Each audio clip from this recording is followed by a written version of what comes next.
On va s'interroger sur cette mise en relation des clients avec les enseignes et on a invité 3 experts pour échanger avec nous sur ce sujet-là. Des experts, je vais dire outils, entre guillemets, et un représentant d'enseigne qui va nous donner son point de vue sur le retour de l'usage des outils à la fois en interne et par les clients. Je vous laisse vous présenter. Bonjour à toutes et à tous. Je suis donc Thomas Sabatier, cofondateur d'une startup qui s'appelle The Chatbot Factory, et on est spécialiste des chatbots intelligents. Intelligents pourquoi ? Parce qu'ils utilisent l'intelligence artificielle sur plusieurs points, mais notamment sur la compréhension du langage. Bonjour, Nicolas Fila, ADO. Donc après 7 ans chez Leroy Merlin, où je m'occupais donc du digital, notamment sur la partie relations clients, sociale et communautaire. J'ai rejoint ADO depuis avril, où je m'occupe d'un sujet très similaire au niveau groupe. Chez Leroy Merlin, j'ai pu connaître Tokiwoki. Bonjour à tous, Quentin Lebeau. Donc, je suis un des cofondateurs de Tokiwoki. Tokiwoki, contrairement au chatbot où le visiteur va s'adresser à un robot, nous ce qu'on fait c'est qu'on va laisser le visiteur s'adresser directement à d'autres visiteurs sur le même site. Donc c'est la conversation mais directement entre visiteurs. Alors, conversation client, on est parti sur l'idée de cette question du commerce en profonde mutation. On est parti de l'idée de la nécessité de reconsidérer la conversation client. Ce matin, on a parlé de la mémoire de l'expérience. Alors Nicolas, on va faire appel à ta mémoire. Pourrais-tu partager avec nous les limites de la stratégie ou de la situation que vous aviez identifiée chez Leroy Merlin? Pour quelles raisons vous avez envisagé de renouveler cette question de la conversation client et quel diagnostic, en quelque sorte, vous aviez posé qui a amené à reconsidérer cette question-là? Alors, déjà, il y avait une démarche de test chez nous, clairement. On se rendait bien compte que les usages au sens large sur la conversation ont changé. Plus personne aujourd'hui. Le principal canal aujourd'hui pour converser avec un proche, c'est devenu le texte, le WhatsApp, Facebook Messenger, et c'est bien devant la voix. Donc déjà, on voulait aussi dire, voilà, il y a des usages à tester à ce niveau-là. Ensuite, moi j'étais plutôt dans la partie digitale, e-commerce, chez Leroy Merlin, et on avait plein d'analyses, on va dire quantitatives sur les taux de clic, tous les analytics qu'on peut avoir sur un site e-commerce, mais pas beaucoup de retours clients ou de données qualitatives sur l'expérience sur le site, autre qu'à travers des formulaires, souvent des questions fermées. Donc finalement, l'ouverture d'un nouvel type de conversation à travers un chat sur le site, c'était pour nous un moyen justement d'aller récupérer des signaux, voir de quoi les gens allaient parler. Finalement, quand on a mis en place Tokiwoki, je me rappelle, c'était aussi pour voir quel usage allait aussi en faire les clients. Voir un peu quel type de conversation allait aboutir sur le site. Après, on n'était pas une équipe non plus très large, et finalement, entrer dans cette dimension communautaire avait aussi cette vocation de pouvoir ne pas engager complètement l'enseigne, pouvoir être en mode de mesure, d'apprentissage sur ce qui allait s'y passer, et pouvoir aussi dire finalement, moi en tant qu'enseigne, demain, comment j'interagirai plus facilement dans ce milieu-là. C'est aussi, il y a vraiment une dimension d'apprentissage. Et on avait également déjà des communautés sur le site, avec des forums, des espaces d'échange, de partage de visuels, de projets clients. Et on voulait voir, est-ce que cette brique-là, qui allait s'inscrire différemment dans le parcours du client, allait avoir d'autres spécificités et d'autres usages pour nous. C'est un peu ce qui nous a amené à faire cette brique. Est-ce que le fait que les clients aient commencé à mettre des avis sur le site a aussi, ou à prendre la parole d'autre façon, à participer de votre démarche? Comme tu dis, il y a aussi dans les usages, il y a aussi tout ce qu'on appelle Customer Empowerment, c'est finalement l'implication du client et la prise de parole du client sur les espaces de la marque. Et on a voulu aussi s'inscrire, on a toujours voulu s'inscrire dans cette démarche d'authenticité, de transparence, en laissant finalement les clients devenir ambassadeurs de nos produits et créer finalement cette réassurance sur la marque, sur les produits, entre eux. Et bon, finalement, les résultats qu'on a vus avec le chat confirment le bon positionnement de la marque finalement vis-à-vis de son client. Mais oui, typiquement, c'était aussi ça. Alors voilà le constat. Maintenant, une fois qu'on a ce diagnostic et ces difficultés, la question qui peut poursuivre est de se dire pourquoi est-ce qu'aujourd'hui on bascule sur un renouveau de cette relation client? Quels sont les outils qui sont arrivés qui nous permettent finalement aujourd'hui d'aller vers un nouveau type de relation client? Donc qui parle à qui et pour quel bénéfice? Donc là on va plutôt se tourner vers les providers de solutions. Donc Thomas, en commençant par toi, peut-être sur la conversation personnel ou enseigne client. On parle énormément aujourd'hui des chatbots. Alors, qu'est-ce que c'est? Pour quels usages? On voit fleurir des chiffres qui sont très impressionnants, c'est-à-dire plus de 100 000 chatbots sur Messenger aujourd'hui en moins d'1 an. Voilà. Alors effectivement, les chatbots, c'est devenu, au même titre que l'intelligence artificielle ou d'autres mots, ça devient des buzzwords. Donc à mon sens et à notre sens, on parle un peu trop des chatbots et beaucoup de marques ont du mal à passer le pas du POC et à rentrer vraiment dans le test et dans la découverte des use cases qui peuvent avoir du sens pour leurs clients. Moi, ce que je pense qui est important de retenir et je vais dans le sens de Nicolas, c'est que aujourd'hui, en fait, les particuliers ont pris le messaging, ont mis en avant le messaging comme étant le moyen de communication préféré, notamment poussé par l'utilisation du mobile qui prend de plus en plus de place sur l'usage de l'Internet. Et donc le messaging, en fait, aujourd'hui, il est là. C'est un usage qui est très présent et qui est en croissance exponentielle. Et on voit en fait que du coup les marques sont très exclues de cette conversation. Et le chatbot, c'est un moyen de rentrer et d'aller préempter un territoire sur lequel finalement les marques sont assez absentes. Donc le messaging aujourd'hui, c'est un nouveau canal de la discussion entre des marques et leur public, leurs clients, leurs prospects ou juste des gens qui sont attentifs à l'univers de la marque et à l'expérience de la marque.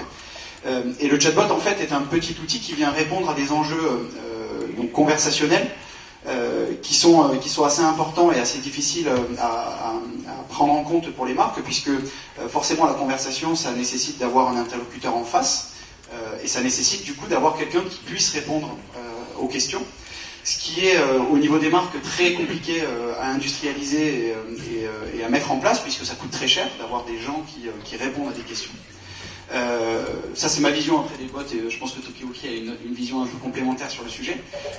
Et donc en fait nous on développe des chatbots qui sont donc des petites intelligences artificielles conversationnelles qui sont une nouvelle typologie d'interface qui permettent justement d'automatiser une partie de cette conversation et qui donnent l'opportunité aux marques de pouvoir justement entrer dans la conversation sur des use cases très différents. Alors bien sûr le use case premier auquel tout le monde pense, c'est le service client. Comment est-ce que la marque vient répondre de façon immédiate, sans contrainte de disponibilité, à des sollicitations clients sur des questions que le client a envers la marque ou les produits, ou des problèmes et la prise en charge de problèmes clients qu'il peut y avoir. Donc ça c'est le premier use case, mais après on a énormément de use cases sur ce nouveau type d'interface. L'avantage pour les marques et l'opportunité que les chatbots créent, c'est que pour la première fois la marque va pouvoir entretenir un dialogue de façon automatisée en one-to-one avec ses clients. Et ça, c'est un vrai sujet. On est en train de scaler la relation client ultra personnalisée et conversationnelle. Ce qui n'arrivait pas avant, puisque jusqu'à aujourd'hui, la conversation, si on voulait l'avoir avec une marque, il fallait avoir un ambassadeur de la marque qui était la plupart du temps humain. Donc là, on a vraiment une opportunité pour les marques d'engager cette conversation en one-to-one, dans une relation très très personnalisée, qui va être de plus en plus personnalisée, puisque on a une opportunité aussi, c'est la présence de data et d'un volume de data qui est de plus en plus important, qui permet aux marques d'en savoir beaucoup sur leurs clients et les gens avec qui ils vont entamer la discussion, et qui va petit à petit venir, va créer cette relation ultra personnalisée et 100% automatisée. Ça ne veut pas dire derrière que l'humain va disparaître, mais en tout cas sa place va être repensée. Et on va avoir, et on voit déjà fleurir, et ça va aller en s'accroissant, de plus en plus d'interfaces conversationnelles automatisées qui font appel à des intelligences artificielles qu'on va appeler des chatbots. Alors, une vision complémentaire, relation client, là on parle outil de chatbot, conversation en scène client. Quentin, là tu as un outil qui est un peu différent, qui est la conversation client-client. Je mets peut-être ton slide ou... Avec plaisir. Non, mais il se trouve que nous, on n'a pas la chance d'être aussi connus que les chatbots. J'aimerais bien qu'un jour on parle des Tokiwoki comme des chatbots. C'est pas le cas. Mais résultat, je préfère quand même vous présenter un peu ce qu'on fait pour que la question soit plus claire. Donc Tokiwoki, en fait, c'est une petite fenêtre de chat qu'on va mettre sur des sites e-commerce, sur des sites médias. On commence même à le mettre sur des sites administratifs. Et qui va être donc en bas, là, en bas à droite pour vous, du site de Leroy Merlin, et qui va me permettre de poser une question à tous les autres visiteurs qui sont sur le site en même temps que moi. Donc pourquoi on a développé ça ? Il y a trois bénéfices qu'on a découverts. Il y en avait un seul qu'on avait envisagé au début. Il était assez simple, c'était la confiance. Ce qu'on se disait, c'est qu'on connaissait tous la stat, alors ça dépend des stats évidemment, mais 80 ou 85% des acheteurs aujourd'hui ont besoin d'avoir l'avis d'un de leurs pairs avant d'acheter sur Internet. On s'est dit, les avis en statique existent, pourquoi est-ce qu'on ne laisse pas les visiteurs se réassurer directement entre eux sur le site. Donc ça, c'était l'idée de Tokiwoki. Leroy Merlin faisait partie d'un de nos premiers clients, mais les tout premiers, c'était un site qui s'appelle Wenimo, donc une animalerie. Et ce qu'on a très vite vu, c'est que quand vous laissez les visiteurs discuter entre eux, déjà vous vous retrouvez avec beaucoup plus de questions, parce que les gens, naturellement, ont plus envie de discuter entre eux. Mais aussi, vous réalisez que les taux de conversion des gens qui discutent entre eux sont en moyenne quelque part entre 3 et 6 fois supérieurs que la moyenne. Donc on a confirmé très vite cette histoire de confiance. Ensuite, la deuxième chose qu'on a réalisée, qu'on n'avait pas forcément anticipé, c'est la partie communautaire. En fait, quand vous laissez des visiteurs parler comme ça librement sur un site, ce que vous allez découvrir assez rapidement, c'est que c'est pas trop un échange où tout le monde parle avec tout le monde, c'est plutôt un système où vous allez identifier assez rapidement 10, 20, 30, 50, 2000 en fonction des marques, personnes qui passent des heures par jour à répondre aux questions de tous les autres visiteurs. Ça surprend souvent les gens. En fait, c'est exactement la même chose que les forums. Quand vous allez sur un forum depuis 20 ans, c'est toujours les mêmes pseudos qui répondent aux questions. Et c'est cette même population qu'on va aller chercher chez la marque, sur le site de la marque, et qu'on va engager aux côtés de la marque pour répondre. Il n'y a pas de rémunération, il ne s'agit pas de la payer, il s'agit juste d'identifier les gens qui aiment suffisamment Leroy Merlin ou aiment suffisamment parler de bricolage pour donner une partie de leur temps et aider d'autres visiteurs. Donc en fait, ce qu'on va réaliser, c'est que grâce à la communauté, on va être capable de répondre à énormément de questions et à un volume beaucoup plus important que ce qu'on pourrait faire avec des simples équipes de service client. Sur Leroy Merlin, je pense que la stat, je me trompe peut-être, mais on était autour de 12 000 réponses par mois apportées par la communauté. Et là, on s'est lancé il y a un mois sur Sephora aux US, qui est un très très gros site en termes de trafic, et on est à 70 000 questions répondues par mois par la communauté. Donc on arrive quand même à des chiffres très impressionnants parce que justement on utilise ce crowd, cette masse d'utilisateurs, cette communauté. Et le dernier point qu'on a compris, le bénéfice qu'on a découvert dans le fait de laisser comme ça ces utilisateurs parler entre eux, c'est d'ailleurs pas nous qui l'avons compris, c'est Nicolas, puisque je me souviens, on a fait le premier rendez-vous en fin de test avec Nicolas, qui nous a dit, au fait, nous on a fait quelque chose, c'est que derrière Tokiwoki, on a mis une personne qui va analyser toutes les questions qui ont été posées sur Tokiwoki. Et nous, on n'avait pas du tout pensé à ça, on pensait justement que les outils comme Google Analytics suffiraient à savoir ce qui se passe sur le site, et on n'avait pas compris que, en regardant précisément quelles sont les questions posées, quels sont les mots-clés récurrents, sur quelle page est-ce que les questions sont posées, nos partenaires, nos clients vont être capables de comprendre précisément où est-ce que ça bloque sur le site. Et après, je me souviens, après ce rendez-vous, moi je me suis amusé à appeler tous mes clients pour leur dire, au fait, on est en train de réfléchir à développer un outil qui va analyser toutes les questions sémantiquement, etc. Et ils nous ont tous dit, bah oui, mais on le fait déjà en regardant le Tokiwoki au quotidien. Et on ne l'avait pas du tout anticipé. Donc on travaille aussi là, beaucoup sur cette partie. Donc comme un outil de veille. Je vais juste ajouter un chiffre, parce que c'est assez prodigé, moi je trouve, ce que tu dis, ça me rappelle des souvenirs. Aujourd'hui, un chiffre, c'est en 2 ans, notre dernier coach, notre meilleur coach. Aujourd'hui, on a déjà parlé des chiffres la semaine dernière, cette personne a répondu à 24 000 questions sur le site de Leroy Merlin. Je pense que ça aide à projeter un peu le côté addictif aussi de la chose qu'il peut y avoir. Il y a vraiment des gens qui sont passionnés par l'aide, finalement l'entraide, Et on a une personne sur le chat qui n'est pas du tout grand bricoleur, mais juste aider les personnes à trouver les produits sur le site. Les gens qui ne savent pas servir d'un moteur de recherche, et les gens qui ne savent pas chercher des produits, cette personne aide les gens à bien trouver les produits sur le site. C'est juste prodigieux. Je pense qu'elle doit avoir répondu à 16 ou 17 000 questions depuis qu'elle est.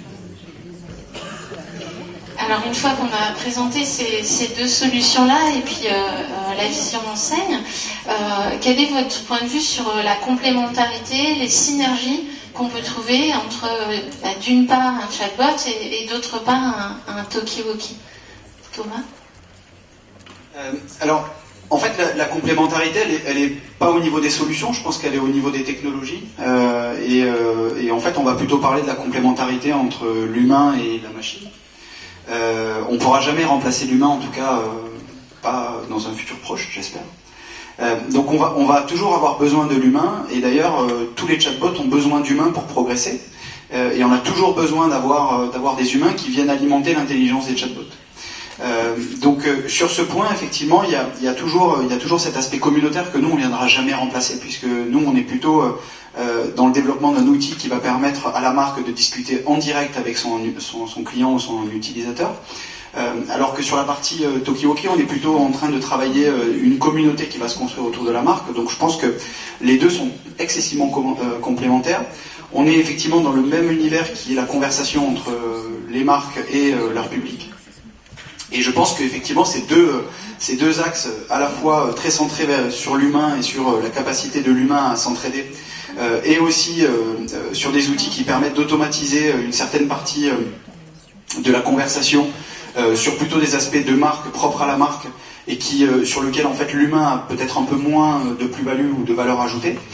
Je pense qu'effectivement on est dans une vision très complémentaire de la relation client telle qu'elle sera et qu'elle va se développer demain, avec des outils qui sont très adaptés et qui peuvent effectivement très facilement se connecter et pouvoir poursuivre deux axes de façon parallèle, convergents, mais avec deux ambitions qui sont un peu différentes.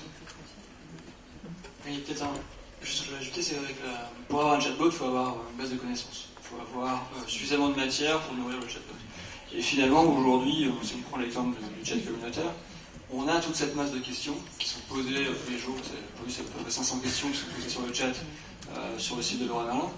Et ça vient créer une base de connaissances parce qu'on a les questions qui sont posées par les visiteurs, les réponses qui sont données par les meilleurs coachs.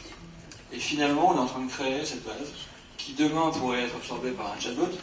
Et même au niveau de nos meilleurs coachs, il y a des fois des phénomènes de lassitude. Quand la même question a été posée 50 fois, 100 fois sur le site, on se rend compte qu'ils y répondent peut-être moins, ils ont moins envie d'y répondre. Alors soit il y a un nouveau coach qui arrive et qui se dit tiens, moi je vais prendre ces questions-là, soit la lassitude existe. Et là, le chatbot pourrait justement venir apporter, compléter au niveau de cette récurrence. Et aujourd'hui, on n'a pas encore complètement finalisé, nous-mêmes, en interne, l'analyse de toutes ces questions et aller améliorer l'expérience client sur l'ensemble du site via l'ensemble de ces questions. Il y a encore beaucoup de travail sur l'analyse sémantique qui pourrait être travaillé avec un chatbot en complément. Oui, je suis d'accord avec tout ce qui a été dit. Je pense qu'une des erreurs qu'on a faites chez talkie-walkie au début, c'est qu'on était tellement fiers de notre concept qu'on s'est dit, en fait, avec le chat communautaire, on peut tout faire.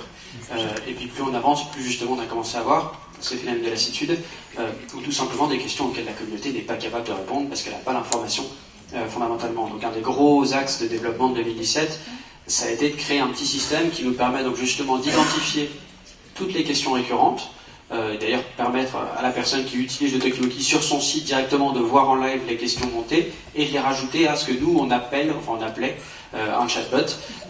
Donc c'était un système de FAQ dynamique. Tout bêtement, je sais que les gens n'arrêtent pas de poser la question de savoir quelle est la différence entre, on n'a qu'à dire, du bois synthétique ou du vrai bois sur son plan de travail pour créer une cuisine. Au bout d'un moment, avec ces mots-clés, on arrive à identifier ces questions et à renvoyer la personne vers la bonne fiche ou une première bonne réponse. Donc ça ressemble un peu à ce que vous faites sur un chatbot, mais en version extrêmement simplifiée, parce que par exemple, je pense que le chatbot, vous pouvez le faire aussi, ça va permettre beaucoup plus de choses. Ça va permettre d'aller chercher le numéro de commande de quelqu'un dans une autre base, de le suivre. Tout ça, on ne sait pas le faire, et d'ailleurs, on commence à demander à nos clients de nous présenter les gens avec qui ils travaillent sur le chatbot pour compléter le talkie-walkie avec ça. Mais je pense effectivement que tout ça c'est très complémentaire. Et le dernier point dont on n'a pas parlé parce que c'est pas notre expertise à nous deux, c'est tout simplement le service client. Nous, on a aussi recommencé à travailler la partie chat avec un service client, parce que tous nos utilisateurs, tous nos clients, qui certains au début disaient, bon, en fait, si la communauté fait tout, c'est quand même pratique, on ne va pas regarder. Nous, on est allé les rattraper en leur disant, attention, les coachs, ils aiment bien répondre à ce type de questions. En revanche, où en est ma commande, ça les amuse pas. Est-ce que ce magasin est ouvert, etc. Ça les amuse pas. Et puis, il en va aussi de votre image de marque d'être capable de répondre à ces questions. Donc maintenant, le gros chantier, c'est plus vraiment est-ce qu'on met des chats communautaires, c'est plus le client arrive avec une question, où est-ce qu'on l'envoie? Est-ce que c'est à la communauté? Est-ce que c'est au bot? Est-ce que c'est potentiellement au service client? Et je pense que les gagnants dans quelques années sur ce marché seront ceux qui arriveront à diriger ces questions le mieux possible pour que l'expérience client soit nickel. Alors justement, Nicolas, là-dessus, chez Leroy Merlin, quel choix vous avez fait? Comment vous envisagez cette intervention service client, alors pas bot, parce qu'il me semble que vous n'en avez pas en tant que tel, et Tokiwoki dans le parcours client?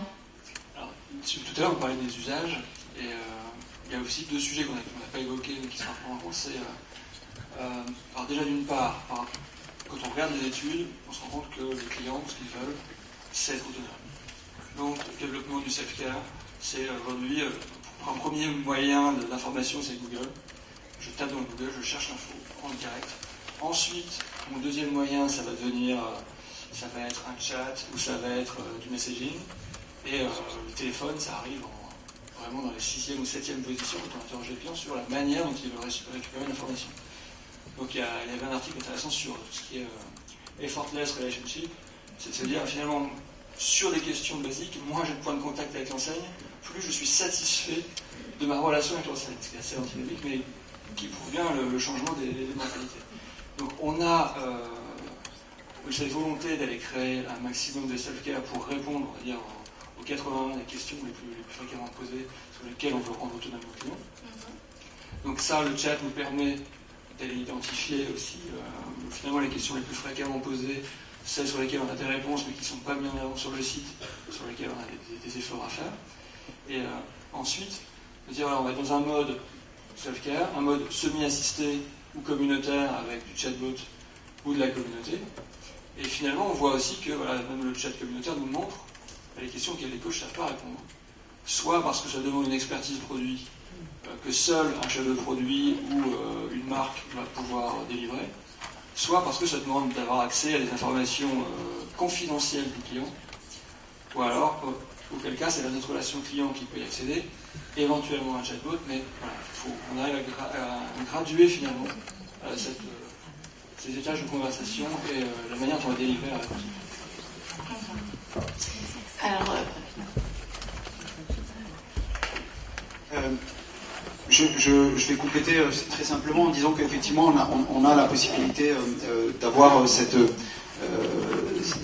de mettre l'accent sur le self-care, et c'est un vrai sujet, notamment parce que les clients n'ont plus l'habitude de respecter les heures d'ouverture et ne comprennent pas pourquoi à 2h du matin ils ne peuvent pas obtenir une réponse facilement. On a un client qui est Air France par exemple et qui a compris ça assez tôt et qui aujourd'hui développe un chatbot justement pour venir répondre sans friction. On parle donc du manque de friction, etc. Nous, on est plutôt dans un univers de seamless experience. Seamless, ça veut dire que c'est tellement naturel qu'au final, on va automatiquement s'orienter vers cette solution parce qu'elle est tellement intuitive qu'on ne se pose même pas la question de son efficacité. Et le chatbot sur des problématiques de self-care est excessivement efficace parce qu'il va comprendre la question d'un utilisateur dans une formulation qui est propre à l'utilisateur. Donc il n'y a pas cette nécessité pour l'utilisateur de savoir comment marche la machine pour parler le langage de la machine. Là, c'est la machine qui fait l'inverse et qui va faire l'effort de compréhension. Et ça, juste ça, c'est un changement de paradigme sur l'utilisation et la relation qu'on peut avoir sur le self-care. Puisque jusqu'à aujourd'hui, le self-care, on a dit, ben voilà la base de connaissances, et maintenant il va falloir que tu, en tant qu'utilisateur, tu comprennes comment est-ce qu'elle marche pour aller chercher une information, à tes risques et périls. Aujourd'hui, en fait, on va faciliter, donc on est vraiment dans cet accroissement de l'expérience client, de la qualité de l'expérience client, tout simplement parce qu'on va être capable de proposer des outils qui parlent le même langage que l'utilisateur et qui vont faire gagner du temps à l'utilisateur et qui vont apporter des solutions de façon excessivement rapide, à n'importe quelle heure du jour et de la nuit, et dans un environnement du messaging qui est en plus très facile à utiliser, puisqu'on peut l'utiliser quand on parle à quelqu'un, on peut l'utiliser quand on est dans le métro, et on peut l'utiliser quand on est en réunion par exemple. Donc c'est vraiment un usage qui est en train d'évoluer, et le chatbot répond à ces enjeux-là, d'immédiateté et enlève l'ensemble des frictions qui peuvent exister sur le self-care.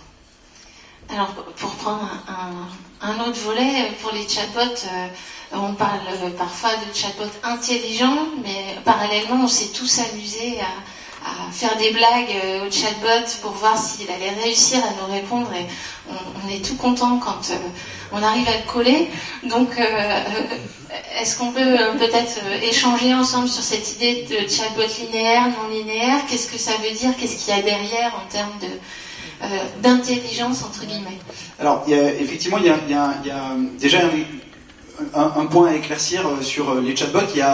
Donc, chatbot, c'est un mot, peu de gens savent exactement ce qu'il y a derrière, notamment sur l'intelligence artificielle. Ça veut dire quoi? Qu'est-ce que c'est l'intelligence artificielle associée à une interface conversationnelle? Donc, en fait, ce qu'il faut juste comprendre, c'est qu'il y a deux types de chatbots, deux grandes familles. Il y a les chatbots linéaires, qui sont des chatbots sur lesquels on est... donc il n'y a pas d'intelligence artificielle, il n'y a pas de compréhension du langage. On va essayer de reproduire des parcours clients qu'on peut retrouver sur des interfaces graphiques habituelles, donc type site internet ou application mobile, où on va donc avoir un enchaînement de conditions avec un enchaînement de boutons, et en cliquant sur tel ou tel bouton, on va avoir donc un flow, et on va rentrer dans un parcours client. En termes d'expérience, c'est assez contraint, assez clos. L'utilisateur est quand même très passif sur l'expérience, il va se laisser guider. Donc ça peut être très utile sur des cas simples, par exemple le bot pizza. On peut avoir un bot pizza qui est uniquement linéaire, et ça pose pas vraiment de problème. Et après il y a une deuxième partie qui est la grande famille des chatbots dits intelligents, et c'est plutôt sur cette famille que nous on travaille. C'est des chatbots qui sont dotés d'algorithmes d'intelligence artificielle. Alors il y a plusieurs intelligences artificielles, il n'y a pas une seule intelligence artificielle, c'est quelque chose de très vertical pour le moment. Et les intelligences artificielles qu'on utilise dans ces chatbots, c'est premièrement, donc c'est la clé d'entrée, c'est des intelligences artificielles associées au traitement du langage automatisé. Donc c'est ce qu'on va appeler la NLP ou la NLU, Natural Language Processing ou Understanding.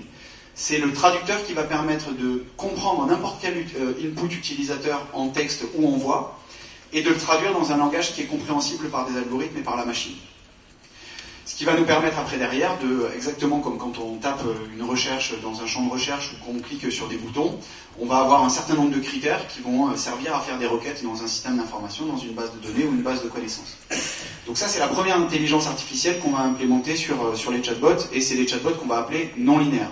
Après, il y a d'autres typologies de chatbots, d'intelligence artificielle, notamment sur la recommandation produit, sur la reconnaissance d'images, sur la reconnaissance de caractères, et il y a énormément de choses qui sont en train de se développer.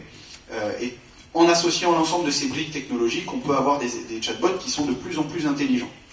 Il y a un autre aspect qui rend les chatbots intelligents, là c'est côté marque, c'est la data, la donnée qui est à disposition. Un chatbot, en fait, exactement comme un site internet ou une application mobile, en soi, c'est juste une interface. C'est une façon d'interagir avec des services ou avec de la data. Et un chatbot, en fait, l'intelligence du chatbot va être conditionnée par la capacité de la marque à proposer et à mettre à disposition du chatbot une data propre, exploitable et suffisamment structurée. Et donc c'est souvent un prérequis sur l'intelligence des chatbots, et c'est souvent ce qui manque au chatbot que vous avez déjà pu utiliser ou essayer, si vous en avez déjà essayé. C'est le fait que parfois on est un peu déçu parce qu'on a envie de demander énormément de choses au chatbot, mais malheureusement la data qui permet de répondre à ces questions ou de traiter, de mettre à disposition le service n'existe pas ou n'est pas suffisamment structurée pour être exploitée par le bot. Donc on a une limite aujourd'hui sur l'intelligence des bots qui est conditionnée par la disponibilité et la structure de la data qui est présente dans les écosystèmes de marque. Après, sur la relation entre les hommes et la machine, moi, je suis toujours frappé de voir que quand on fait des tests et on fait des recettes, par exemple, ou des bêta-tests avec des clients de marque, des petits groupes ou des focus group, et en fait, on voit toujours que la première chose que les gens font quand ils essayent un chatbot, et on rigolait à midi sur ce point, c'est qu'en fait, ils vont essayer de le piéger. Et l'humain essaye... inconsciemment va essayer toujours d'aller piéger la machine pour se rassurer et pour se dire la machine est plus idiote que moi. Et si vous allez un peu plus loin dans cette relation qui existe entre la machine et l'homme, si quelqu'un se trompe, vous discutez avec quelqu'un, vous lui posez une question et il vous donne une réponse fausse, vous allez vous mettre à sa place et vous allez dire bon, il m'a mal répondu ou il a répondu de façon inexacte, c'est pas très grave, l'erreur est humaine. Si au contraire vous parlez à une machine et qu'elle ne vous donne pas exactement la réponse que vous attendez, vous allez tout de suite avoir une réaction qui est une réaction de rejet, en disant ça ne marche pas. Et c'est assez frappant de voir justement ce rejet encore que l'homme a, alors qu'on est entouré par les machines et qu'on les utilise au jour le jour. Et cette relation va évoluer nécessairement au fur et à mesure que la machine va devenir plus performante et plus intelligente, et que l'homme va être habitué à parler à la machine. Mais il y a encore aujourd'hui, dans l'univers des chatbots, cette méfiance et cette défiance qui existe entre les utilisateurs et le système, la technologie, le chatbot. Voilà. Et comment est-ce que nous, on adresse ce problème-là? Pour finir, nous, on va essayer de beaucoup travailler autour de la personnalité du bot, pour justement dépasser le côté outil d'automatisation, robotisé.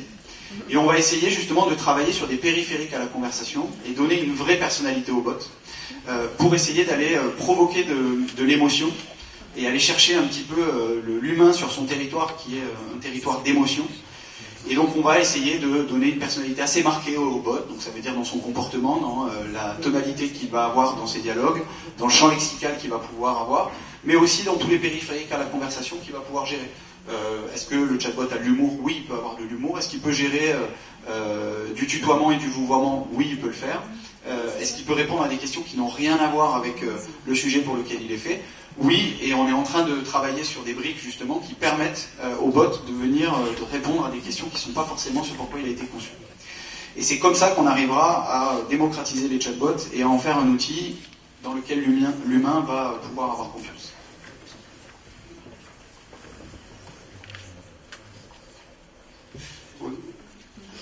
Juste pour compléter avec une petite anecdote, on était chez les Galeries Lafayette il y a 2 semaines qui voulaient justement... ils voulaient un bot, mais on n'était pas capable de le faire, donc on leur a donné notre FAQ automatique là. Et en fait, on a rajouté 30 questions qui sont les questions les plus récurrentes. Ce qui s'est passé, c'est que les 3 filles qui s'occupaient de Sacha Fayette ont commencé à tester le produit. Et alors, la façon dont notre système marche, c'est pas vraiment un chatbot, c'est que je vais poser ma question et nous on va suggérer les 3 questions les plus proches qu'on a trouvées dans la base de données sur laquelle la personne va pouvoir cliquer pour voir quelle est la bonne réponse. Donc jusqu'à c'est très simple. Sur chacune des questions qu'elles ont testées, elles ont toujours eu en première position la meilleure question, c'est-à-dire la question qui était la plus pertinente. Donc nous on a vu ça, on était extrêmement contents, on s'est dit c'est un call qui va très bien se passer, on a eu tort. En fait, ce qui s'est passé, c'est qu'elles nous ont dit à chaque fois, votre système est complètement nul, il suggère des questions qui n'ont rien à voir. Et en fait, c'était des questions qui étaient suggérées en 2e ou en 3e position. Et donc, moi, assez naturellement, j'ai réagi et j'ai dit, oui, mais c'est pas grave, de toute façon, la personne a systématiquement la bonne réponse si elle clique sur le bon truc. Et les 3 étaient d'accord pour dire, on ne publie pas ce bot finalement, on ne peut pas mettre ça sur notre site, il n'est pas possible que le bot suggère quelque chose qui soit à côté de la plaque, c'est pas bon pour notre image. Et ça va un peu dans le sens de ce que tu dis, c'est-à-dire qu'il y a quelque chose du domaine de l'irrationnel là-dessus, parce que concrètement, ils répondaient à 30% de leurs questions, mais pour le coup, à cause de ça, à cause de ce rejet, elles n'ont pas voulu y toucher pour l'instant.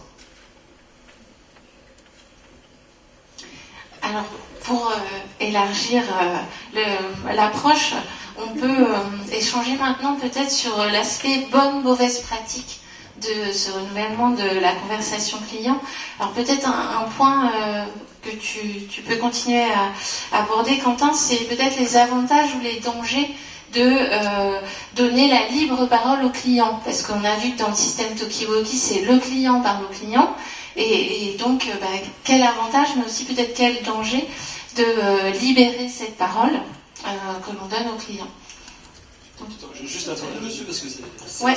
on avait cette problématique-là aussi quand on a voulu lancer le chat, c'était attention, les clients vont parler, vont prendre la parole tout seul sur le site, qu'est-ce qu'il va se dire, est-ce que le truc est modéré, est-ce qu'on va bien faire attention, est-ce qu'il y a des injures, pas d'injures, etc. Quelle va être la réaction des collaborateurs au magasin parce qu'ils vont se demander est-ce que c'est quelque chose qui va remplacer leurs conseils, etc. Alors, on avait fait une com en magasin pour expliquer qu'on allait mettre un chat, que c'est aussi pour l'apprentissage, comprendre les usages. Là où c'est marrant, c'est que, comme tu disais, qui a testé le chat? C'est les collaborateurs en magasin. Le jour où on avait ouvert, on s'est rendu compte que les premiers qui essayaient de mettre des choses un peu limites, c'était que des adresses IP qui viennent de magasins. Donc bon, ça va, on s'est dit finalement, nos clients, eux, n'agissent pas de la même manière. On a bien eu au départ peut-être l'effet de nouveauté, des gens qui ont un peu testé, qui ont essayé. Mais ça a duré, je sais pas, 3 jours. Après, l'usage du chat a fait que les gens l'utilisaient à bon escient pour poser des questions sur le site. On a assez peu des effets de bord. De temps en temps, il arrive qu'une école ou des étudiants qui sont dans la même classe essaient de traiter ensemble sur notre chat. Ça, on le voit assez vite parce qu'on essaie assez vite modéré. Mais et finalement, les clients entre eux, donc les top, les super utilisateurs, sont tellement appropriés l'outil que font eux-mêmes le ménage. C'est-à-dire qu'à un moment donné, ils vont voir qu'il y a des personnes qui posent des questions qui sont en dehors de la plaque ou qui répondent à côté. Ils vont signaler ces utilisateurs. Et comme ils sont plusieurs à le faire, ces utilisateurs-là vont être automodérés. Et alors on avait eu cet effet-là aussi sur le forum qui a 15 ans aujourd'hui, où les utilisateurs vont s'approprier l'espace et finalement gardent l'espace propre en rejetant les individus indésirables, etc. Pour créer un espace d'excellence entre eux, pour échanger sur sur le forum, il y a des clients qui nous disaient nous on vient là aussi pour apprendre entre nous, pour apprendre des autres, parce qu'on sait que tel utilisateur est passionné de bois, et moi je m'enrichis à son contact, voilà, je viens aussi pour ça. Donc il y a à la fois une relation avec l'enseigne, mais aussi une relation à côté de l'enseigne. Donc c'est vraiment les nouveaux usages qui se créent autour de ça. Danger de la libre parole ou danger de ne pas donner la parole, je ne sais pas comment tu vois les choses. Les deux sont intéressants. Je pense que Nicolas a à peu près tout dit. Voilà, pour l'anecdote, ce qui arrive très souvent, c'est qu'on a un petit système qui permet de bloquer les IP, au cas où il y a quelqu'un qui répétitivement pose des questions inappropriées. Chez tous nos clients, systématiquement, le premier call qu'on a, c'est un client qui nous dit voilà, on a un problème, on n'arrive plus à parler sur le Talkie-Walkie, j'ai l'impression que le message ne marche pas.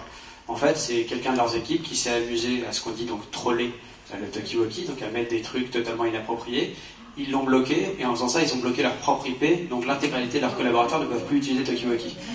Donc ça vous donne un peu une idée de justement, un peu comme les chatbots, toujours cette envie de tester et de pousser, mais au quotidien, en fait, voilà. Donc, sur la modération, on a des systèmes d'analyse de mots-clés, on peut rajouter les mots-clés. Il y a toute une batterie de petits filtres qui permettent de garantir que la parole est la plus sympathique possible. Après, c'est comme un réseau social, c'est jamais parfait. Et si jamais nos clients qui s'attendent à quelque chose de parfait, on prend beaucoup de temps pour leur expliquer que ça va être des vrais gens qui parlent avec des vrais gens. Typiquement, je sais, L'Oréal, au début, nous a dit on voudrait qu'il n'y ait pas de faute d'orthographe. On leur a dit, nous aussi, théoriquement. Donc voilà. Et alors, donc, pour moi, le danger, évidemment, si jamais entre guillemets, je fais ma pub, le vrai danger, c'est de ne pas donner la parole. Ça veut dire qu'aujourd'hui, si jamais des visiteurs ne peuvent pas discuter entre eux ou même mettre des avis, ce qui va se passer, c'est qu'ils le feront de toutes les façons. Et notre discours, c'est de dire, il faut que ces gens-là le fassent, mais il faut qu'ils le fassent sur votre site, dans un endroit que vous contrôlez, dans un endroit où votre communauté peut leur répondre, parce que s'ils ne peuvent pas le faire, ils vont le faire directement sur un forum. Vous n'allez pas avoir de chance, il se trouve que le forum est très populaire et qu'il va remonter dans les premiers résultats de Google. Et pendant 3 ans, votre marque sera associée à la réflexion négative. Donc ce qu'on pense vraiment, c'est que c'est important de donner un endroit pour que les gens parlent, qu'ils parlent entre eux pour être transparents et que vous ayez cet endroit que vous puissiez vous-même contrôler. Donc je pense que la bonne pratique, selon moi, c'est ça. Et puis c'est de réussir à lâcher prise sur ce côté, je veux contrôler ce que disent les gens parce que sur le web, c'est plus possible en fait. Pour avoir dans ton sens, la valeur à faire versus ne pas faire, je pense qu'elle est supérieure dans la mesure où, finalement, je prends un exemple assez concret, on avait étudié les verbatims dans le chat, les conversations sur les différents endroits du site e-commerce, on se rend compte aussi des limites, de nos limites, c'est-à-dire qu'on va parler en jargon le roi Merlin, donc on se rend compte que nos clients ne comprennent pas la différence entre un radiateur à inertie sèche, inertie fluide, et tout ça. On se rend compte que pour eux c'est immutable. Alors le chef de produit parle en langage technique, mais nos clients ne comprennent pas.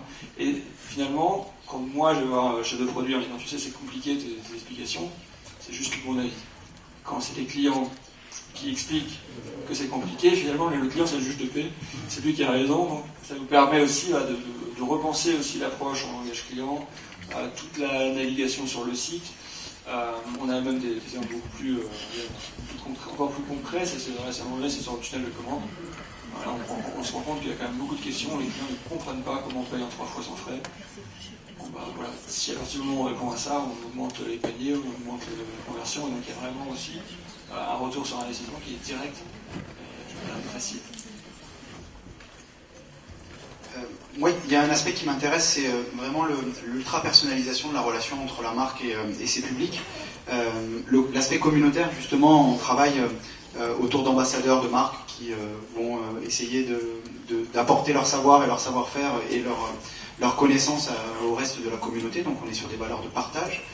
Dans la communication entre les marques et leur public, ce qui est intéressant, c'est aussi de voir que on a une nécessité effectivement d'accueillir des paroles, même si elles ne font pas plaisir, donc qu'elles soient positives ou négatives, et d'avoir une réponse qui soit une réponse associée à la singularité du client.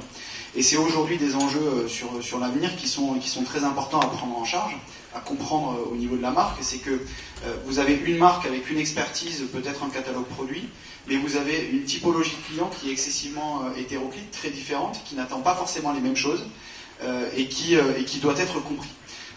Le fait d'automatiser la conversation et de pouvoir justement accueillir cette parole et ces complaintes et de pouvoir l'intégrer avec notamment des notions d'escalade vers l'humain, etc. Ça veut dire que en fait, on va avoir une occasion d'être à l'écoute de ses clients et de pouvoir répondre de façon très personnalisée en fonction de l'historique du client, de son comportement, du segment de clientèle auquel il appartient, d'avoir des parcours clients qui sont excessivement différents.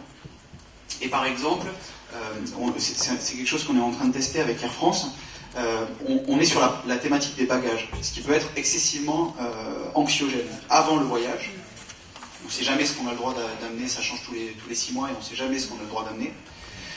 On a toujours l'impression, quand on arrive à l'aéroport, qu'on va rater son avion parce qu'on n'a pas les bons bagages. Et après, une fois qu'on a enregistré ses bagages, on ne sait jamais si on va retrouver son bagage. Donc c'est quelque chose qui est hyper anxiogène pour avant le voyage et pendant le voyage et même après le voyage, puisque une fois qu'on a découvert qu'on ne reverrait pas son bagage, on n'a en général pas d'informations.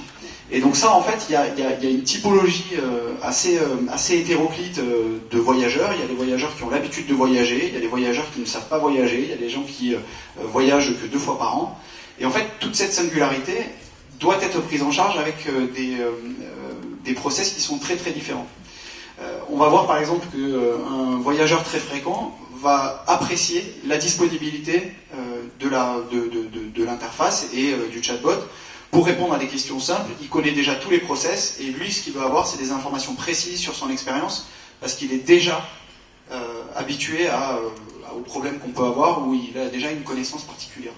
Sur des gens qui voyagent que 2 fois par an, on va avoir une typologie d'expérience qui va être complètement différente, sur lequel on va venir mettre de l'humain en interface assez rapidement et on ne va pas laisser forcément le bot en interface très longtemps. Et en fait, ce qui est intéressant, c'est pas justement la technologie et la façon dont on va prévoir les process, c'est justement de capter la singularité des comportements et de pouvoir, grâce à un chatbot, automatiser une certaine partie pour pouvoir justement accueillir et qualifier le besoin client et la demande client pour pouvoir derrière, très rapidement, le mettre dans un tunnel qui lui correspond. Et donc ça, le chatbot, c'est quelque chose d'assez efficace sur cet enjeu, parce qu'en fait, on va remonter très rapidement une problématique avec une typologie de problématique, et pour peu que derrière on soit bien organisé, on aura la possibilité de gérer chaque problème client de façon individuelle, avec des réponses qui sont aussi individuelles et attendues par le client. Donc vraiment le chatbot, si on peut amener quelque chose dans la relation client et dans la conversation entre les marques et leur public, c'est vraiment ça, c'est cette capacité d'être très tôt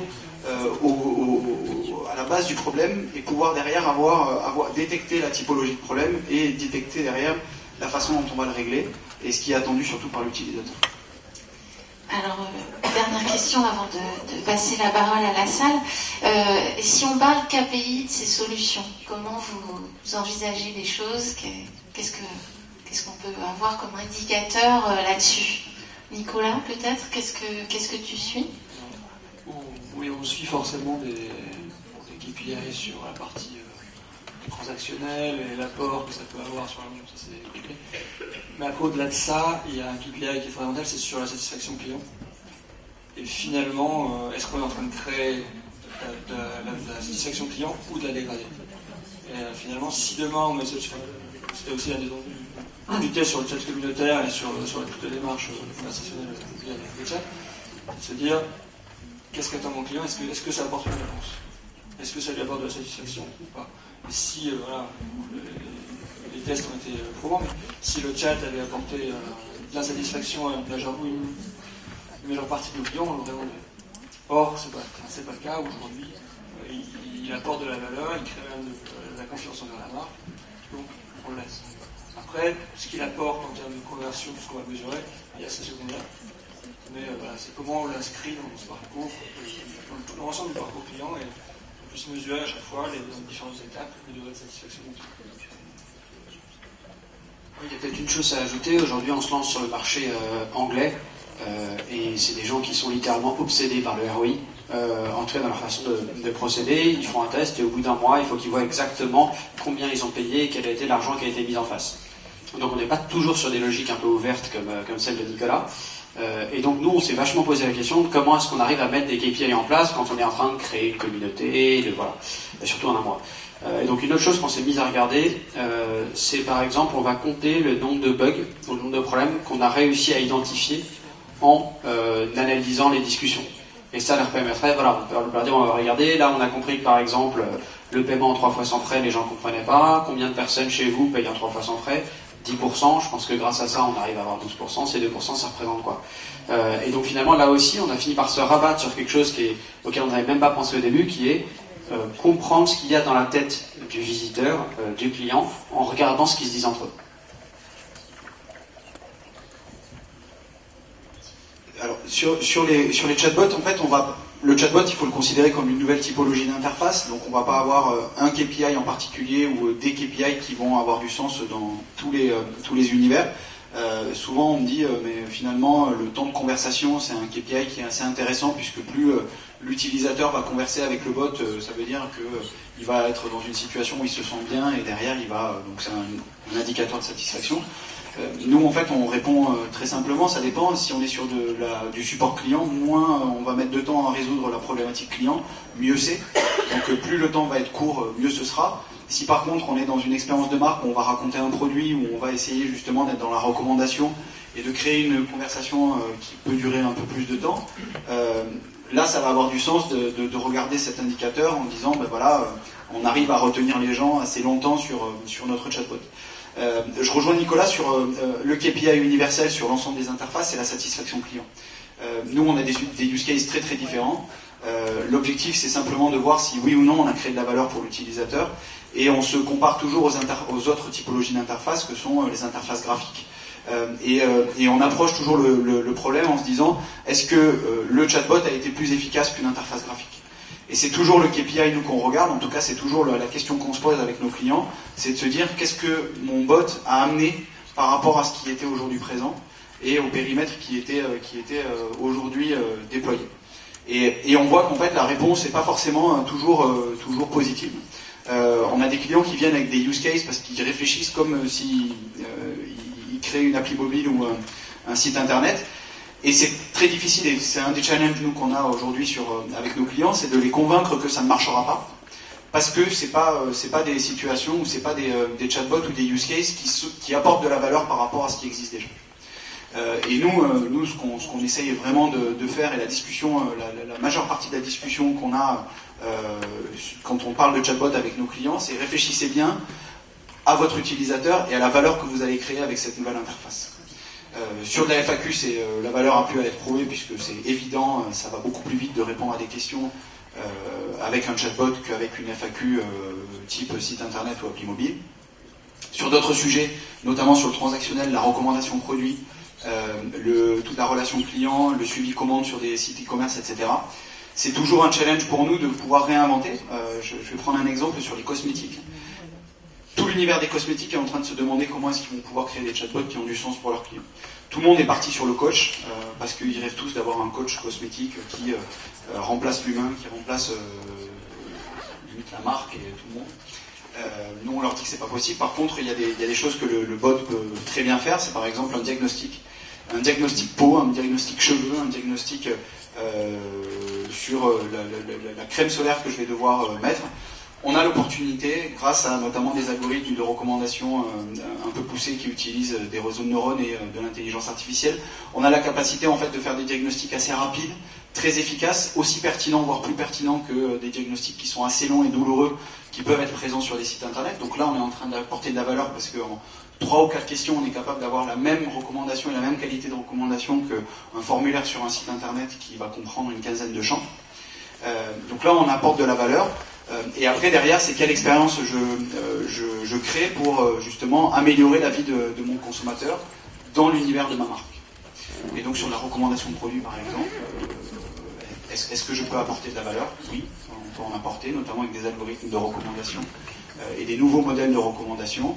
Sur du service client, oui, je vais pouvoir apporter de la valeur parce que tout simplement, je vais avoir une relation très personnalisée, hyper disponible, hyper immédiate, très facile pour l'utilisateur. Sur du self-care, c'est pareil.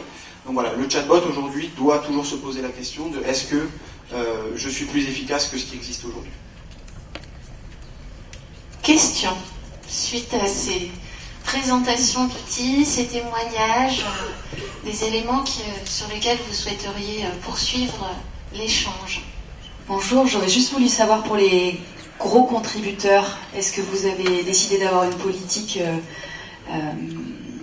comment dire, de les récompenser d'une certaine manière ou de jouer, voilà, d'avoir un principe de reconnaissance ou quelque chose, ou peut-être pas du tout. On disait, il y a des conversations qui se passent sur la passion du bricolage, et on disait, il y avait des conversations qui sont sur le chat, qui se font dans les forums, qui des fois sont avec la marque, voire en parallèle de la marque sur les passions. Et le choix qu'on a fait, c'est de récompenser, entre guillemets, nos meilleurs utilisateurs ou nos top contributeurs en les invitant à des événements. Je pense que certains d'entre vous visitez le Tech Shop de Lille. Voilà, vous les avez invités par le Tech Shop de Paris pour leur faire vivre un événement sur lequel ils peuvent créer des objets avec le Tech Shop, etc. On les a déjà fait venir au siège Rana France pour leur faire visiter l'école de nos conseillers de vente, pour leur montrer un peu, voilà, finalement leur faire vivre leur passion. Et c'est finalement ce qu'ils préfèrent. On pourrait leur donner des cartes, des bons d'achat, des choses comme ça, bon, on le fait aussi, mais de manière comme un cadeau, pas comme des rétributions par rapport à un travail donné. Sinon, ça peut rendre dans une relation qui est complètement biaisée et qui n'est plus du tout adossée à une passion. On va retomber sur quelque chose qui est transactionnel, et c'est pas du tout ce qu'on essaie de faire. Comment le directeur de magasin se retrouve concerné dans l'histoire, je veux dire, parce que le risque, c'est que tout le service client parte au siège et que le directeur de magasin et son équipe, eh ben, il n'est plus le contact du service client. C'est un problème qu'on a eu. Alors, comme on disait au départ, c'est qu'on est aussi dans une phase d'apprentissage de ces nouveaux médias, ces nouveaux moyens de conversation. Parmi les pistes de réflexion, il y a aussi, alors on sait que la communauté peut répondre à certaines données. Demain, est-ce que le conseiller de vente en magasin répond sur le chat? Est-ce qu'il reconstruit cette relation client sur le digital? C'est une des pistes. Et on a aussi des conseillers de vente qu'on a détectés dans le chat qui l'utilisent personnellement, qui sont coachs personnels, pas au nom d'enseigne, mais en nom propre, voilà, qui sont aguerris sur le chat, qui répondent. Donc peut-être la prochaine étape sera peut-être aussi de leur donner la parole sur ces médias-là. On a déjà nos magasins qui sont présents par exemple sur Facebook, sur les réseaux sociaux, qui répondent à leurs clients de leur page en direct, donc ils sont déjà appropriés aussi ces médias-là d'une certaine manière. Voilà, tout est à construire, je pense, mais il y a une volonté aussi de voir comment on va pouvoir inscrire nos collaborateurs là-dedans. En termes d'expérience là-dessus, on vient de lancer il y a quelques mois avec Undies la chaîne de sous-vêtements, un système où en fait on a intégré en propre les vendeuses en magasin au Tokiwoki. Elles sont brandées entre guillemets comme vendeuses, donc on sait que c'est elles, et elles agissent directement comme ça. Donc on les intègre aussi comme ça. Et puis par ailleurs, c'est un peu différent, mais on a de plus en plus de clients qui nous demandent s'il serait possible de leur faire un Tokiwoki mais en interne. Et on est en train de lancer, par exemple, avec Intermarché, avec Decathlon, avec justement souvent des réseaux de gens qui ont des magasins, un petit système qui va permettre, par exemple, sur leur intranet, aux directeurs de magasins entre eux, de répondre à leurs questions, de s'entraider. Mais dans ce cas, c'est vrai que c'est plus horizontal et le client n'est pas concerné. Juste pour compléter, il y a aussi un autre axe auquel on réfléchit, c'est finalement toute cette donnée client. Toutes ces questions, quand j'ai un client qui pose des questions sur les salles de bain sur le site, qui est un prospect assez particulier, quand il a expliqué tout son contexte dans le chat sur cette problématique, comment à un moment donné on va redonner cette information à nos conseillers de vente quand demain le client va venir l'interroger, comment on arrive à capitaliser sur tous ces points de contact, toutes ces conversations qu'il y a pu avoir le client, pour aussi quelque part augmenter nos conseillers de vente dans leur connaissance du client. Ça fait partie aussi de la question. Alors, en complément sur la partie chatbot, effectivement, je pense que en fait, il y a une nécessité de séparer les deux entre l'humain et le chatbot. Je pense que l'intérêt d'avoir un chatbot, c'est effectivement de centraliser et d'avoir une logique plutôt de marque sur des questions qui concernent plutôt la marque. Et que l'utilisateur, le client ou le visiteur de magasin ne va pas forcément venir chercher les mêmes réponses aux mêmes questions dans le magasin. Et que justement cette relation qu'on peut avoir entre humains dans le magasin, dans le point de vente, doit continuer d'exister, elle continuera d'exister, et elle continuera d'exister parce qu'elle est très complémentaire à ce qu'on va venir chercher sur une logique d'aide en ligne, sur du chatbot. Ce qu'il faut comprendre, c'est que le chatbot, sa destination aujourd'hui, c'est pas de venir remplacer le conseiller de vente, c'est de venir lui libérer du temps sur des questions qui sont finalement à faible valeur ajoutée. Quand vous avez un conseiller de vente qui va lire une FAQ et qui va lire l'article à son client parce que lui-même ne sait pas, mais sa seule valeur ajoutée, c'est juste de savoir où chercher, ou alors de justement faire cette démarche de recherche alors que le client ne veut pas. Là, en fait, le chatbot peut répondre à la question. Par contre, avoir un conseil très personnalisé sur des questions excessivement techniques ou sur le fait de venir toucher le produit, le voir, comprendre comment il marche en magasin, ça, le chatbot ne pourra jamais venir remplacer l'humain.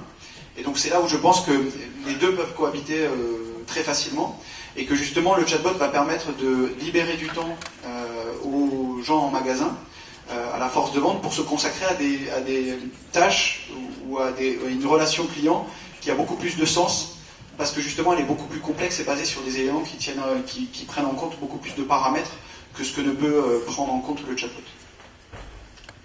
Donc il y a cette complémentarité et cette nécessité de libérer du temps aux humains pour qu'ils puissent se concentrer sur des choses sur lesquelles ils sont meilleurs que le robot.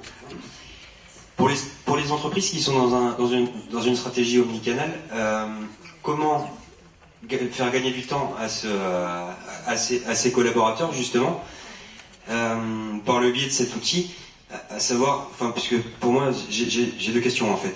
Un, comment reconnaître le client tout au long de son trajet d'achat, à savoir quand vous parlez de KPI, est-ce qu'en fait on va avoir un taux de transformation sur le site ou en magasin? Comment arriver à le suivre s'il achète via le canal online ou alors en magasin? Est-ce qu'en fait il est rattaché avec sa carte de fil? Deuxième question, est-ce que quand quelqu'un qui est en magasin a des questions et veut peut-être profiter de l'apport de la communauté, est-ce qu'il est possible pour lui, via un device mobile, de se connecter justement sur cette partie de chat et de pouvoir poser des questions pendant qu'il est en mode showroom? Sur les KPI, oui, aujourd'hui tous les commerces et les mortards essaient de suivre leurs clients sur le web et en magasin via l'identification, carte de fidélité, etc. et suivre les achats qui ont pu être démarrés sur le web et finalisés en magasin. Donc ça, c'est via la carte de fil et sur l'identification client. Après, sur la deuxième question qui est liée à l'usage des communautés, de l'intelligence de la matière, les questions, etc. au magasin, il y a, là c'est sur l'exemple de Leroy Merlin Espagne, où il y a une communauté également, un peu comme à l'instar de la France qui existe, avec des forums, des choses comme ça. Et aujourd'hui, il y a à peu près 200 collaborateurs formés en Espagne qui interagissent sur les forums avec les clients, qui publient des articles de pédagogie, d'aide au choix pour les clients en leur nom. Donc voilà, on revendique l'expertise de nos collaborateurs magasins sur le digital. Et donc nos collaborateurs ont déjà font un premier pas sur le digital en répondant aux clients. Donc, demain, c'est ce que je disais, ça pourrait être sur d'autres formats comme les chats ou autres. Et il y a cette notion de libérer du temps, etc. Et il y a aussi la notion de faire grandir les collaborateurs et de faire évoluer leur métier. Et donc finalement, on se dit, il y a des chatbots, il y a des intelligences artificielles. Comment les collaborateurs, eux, dans cet écosystème, grandissent, améliorent leurs compétences et savent aussi se servir de tous ces outils. Parce que demain, on est tous face à des consommateurs surinformés.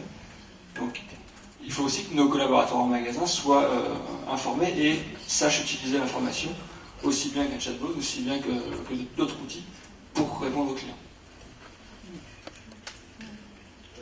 En complément de ce que vient de dire Nicolas, je vais vous parler d'une histoire qu'on est en train de vivre. On développe avec Auchan un chatbot qui est censé aider les clients, les visiteurs d'un magasin Auchan ou de Auchan.fr sur le choix d'un vin.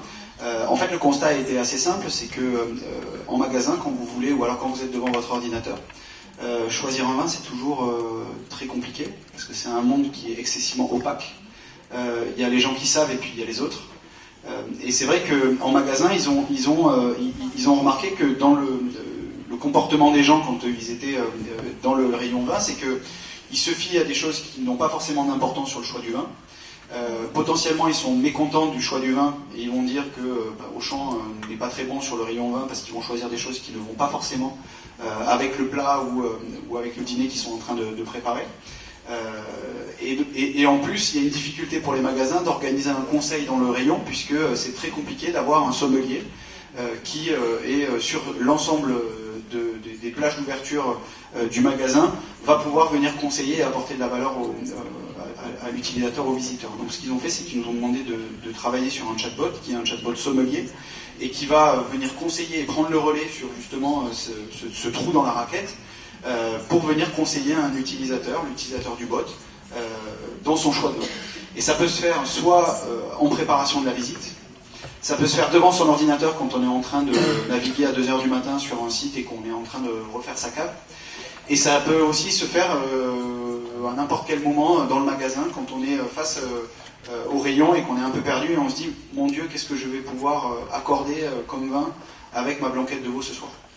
Et donc ça, on voit, alors c'est le début, hein, c'est un premier test, mais on voit en fait que ça apporte vraiment de la valeur à n'importe quel moment dans le parcours client.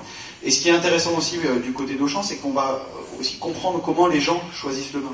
À quel moment est-ce qu'ils se posent la question et sur et est-ce qu'il y a des typologies de comportement en fonction de tels critères ou de tels segments utilisateurs.